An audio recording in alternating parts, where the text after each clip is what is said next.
Граничниот премин Дојран на македонско-грчката граница станува фреквентен во последниве години. Надлежните сериозно размислуваат за проширување на овој граничен премин кој би се реализирал со изградба на обиколница на Дојран. Ова го кажи министерот за внатрешни работи Оливер Спасовски при последната посета на полициската станица на граничниот премин Дојран, кој подлече дека веќе се прават предлог проекти за обиколницата на ова туристичко место, се со цел да се ослободи централната улица на Дојран, единствена патна артерија кон граничниот премин.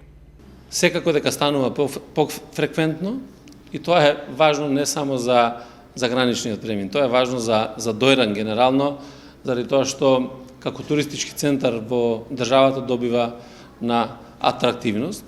Разговаравме за идните планови, едно нешто кое што мора да се реши, тоа е обиколницата околу Дојран. Ако сакаме да имаме и граничен премин од поголем обем, а при тоа и да се развива градот како туристички центар, ме информираше градоначалникот за преземените потези во тој дел. Јас очекувам дека ќе престои период во кој што опсежно ќе се работи на тие проекти.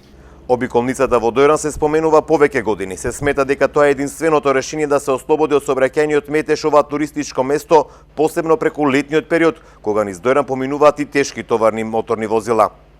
Инаку на граничниот премин Дојран за време на викендите за излез и влез во државата се чека и по десетици минути, бидејќи таму функционира само по еден пункт за пасошка контрола.